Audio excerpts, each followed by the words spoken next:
Another month means another dividend update video. I made some pretty drastic moves in actually lowering my monthly dividend yield. Is it enough to stay at $100 a month? Let's find out.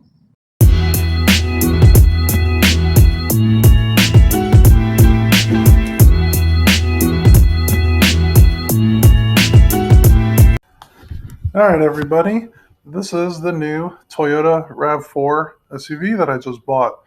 It's actually not new, it's gently used, as you'll see. I think there's a lot of good deals out there with the current economic conditions, and I want to go over the process that I used to actually buy this car and what I looked to get a good price on it. So what I first did was I wanted to see possible options. This was the car that I initially wanted. 2018 Toyota RAV4, had 25,000 miles and was 16,500. It says great deal on cargurus.com. What I would recommend is to go to cargurus.com, type in the name of the car you want, and then it'll list them based on good, great, bad deals, and so on. So this is the actual car that I ended up buying. If you go to used cars, say you know the make and model you want. So Toyota RAV4.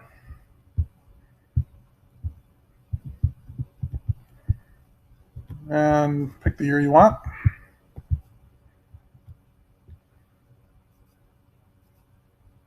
You could sponsor it by great deals or lowest price or lowest mileage.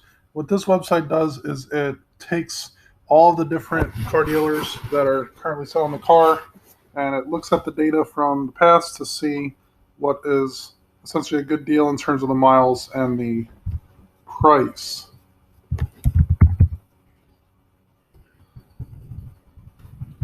Another website that I would recommend doing before you're researching is called usedfirst.com. So if you go to the make and model, say Toyota RAV4, and research depreciation, it shows the curve that shows when the pricing of the car is for each year after you buy it. So brand new, obviously it's 100%. 2019 is about 88% of its value, so buying a one-year-old car to save over 10%. 2018 was the car I bought, ended up being about 76 or so percent. Best value is 2017 at around 65%. So as you see the curve, and you could do different makes and models, the curves will look a little different depending on the type of car and mostly the company that makes it. I highly recommend buying used cars that are anywhere from 2 to 4 or 5 years old because they're going to take a depreciation hit, the people that are new. There's a lot of cars out there that were leased that are returning back to the owners. Also Hertz declared bankruptcy, so a lot of rental companies are going to sell a huge fleet of cars as well. So there's a lot of supply, and demand is actually relatively low too. When I went to the Toyota dealership, I was one of the only people there at first in the morning. It got a little bit busier there, but not many people are buying cars right now. So if you have the economics and finances available, I think it might be a good time to buy. Anyway, so I went to Car Gurus, saw the first car was the red one. When I actually went to the dealer, they actually said it was sold already. So then I next went to kbb.com. In kbb.com, you could put in the make and model of your car, and then it will show the pricing. This is from a certified dealer.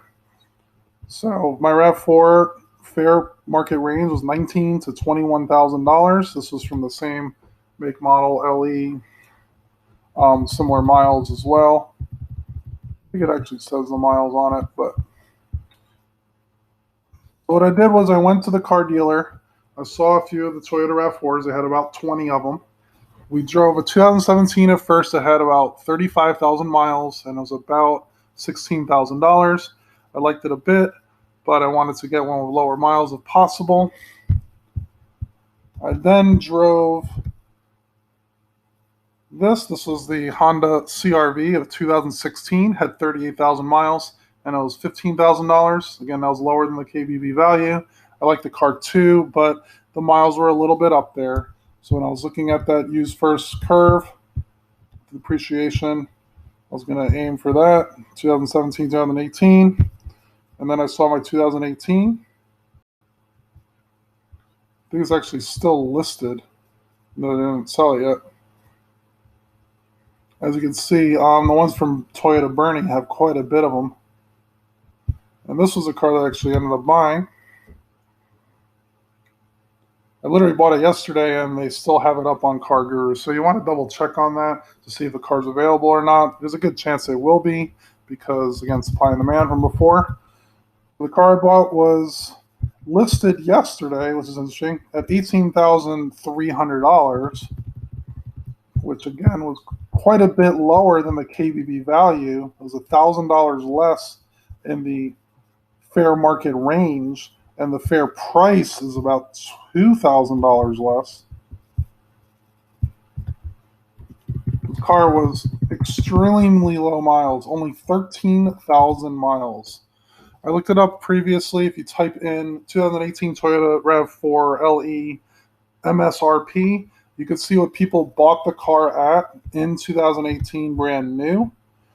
Used First has the price of $27,088. That's not for the LE model. LE is a little bit lower. I didn't get all the bells and whistles on mine. So mine was about $24,000.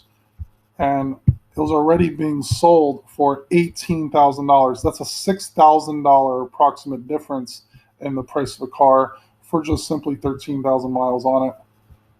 Also, did look at the certified use, since it was a Toyota certified use plan, which I found very interesting. Is for new cars, you get basic warranty for 12 months, 12,000 miles. They actually bumped that up to 36,000 miles. It's 12,000 in addition to whatever it had, or 36,000 because that's what the new car warranty was, and the new car warranty took precedent. The powertrain warranty in the Toyotas new were 5 years, 60,000 miles. If you buy it certified used, though, they bump it up to 7 years and 100,000 miles. So this will cover engine and transmission, which is usually the most expensive parts to replace in a car. They bump it up to 40,000 miles more. So I get that added benefit as well. Since the car is only a year and a half old, I also get Toyota Car Care. I get free car tire rotations and oil changes until the end of the year. And that was a complete bonus. Our negotiation time, it was $18,300 when I went there. I let them tell me the first price. They said $18,000, which is what it was currently listed, and they tried to offer some additional car theft kit thing that they were selling. That was $500, where if someone steals your car, they'll find it for you and all this good stuff.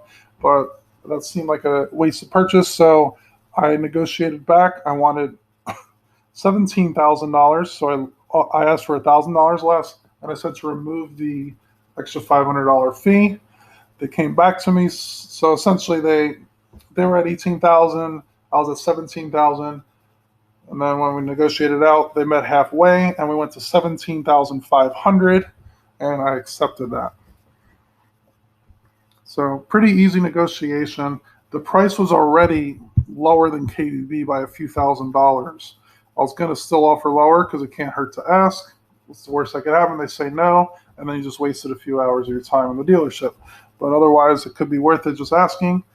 Literally just asking an extra few minutes saved me $500 more.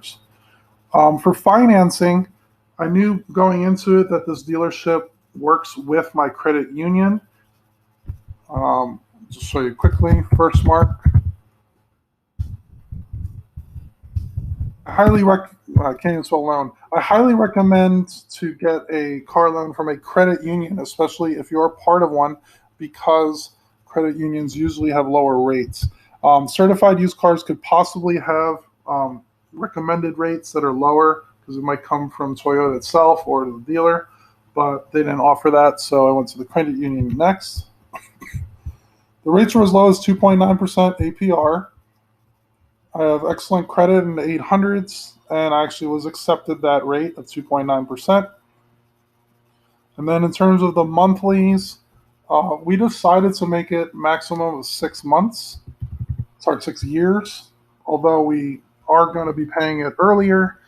My wife's again in nursing school. She'll have another year and a half of that. And then when she works, we plan on paying the car off probably a year after that. So the loan will end up being about 2 years. They tried to tell me, okay, it's going to be this much a month. And then I immediately went up to my family and I said, okay, it's X dollars a month times the number of months. This is how much the car costs. And then the finance guy was looking at me like, oh, yeah, not many people do that. Like he gave me the look. But I highly recommend figuring out the total cost of your car loan. Our car loan ended up being $290 a month. Again, 72 months. We put $1,000 down. We did not trade in a car. I currently have 3 cars in our family, which is the first ever. I'm planning on selling my 2008 Corolla very shortly, and I'll probably make a separate video on the process. I'm going to go through that. Other little things, know what your budget is. If we know in our budget that we could easily save that much money. We're getting more money coming in from side businesses, tutoring, my wife getting money as well. So it definitely fits in our budget. We think that it was just a good deal to buy at this time, even though my Corolla currently still rides. I did drive it for 11 years. As you saw in previous videos, I have a 6 and 4-year-old daughter, and I'm 6'5". So driving a small Toyota Corolla was not the most ideal situation. So we decided to just go for it and buy this car. If you have any other questions, feel free to let me know. Hopefully that was a good help for you guys. I'll check the links down below to see where to find all the information I sent. All right, guys, have a good day.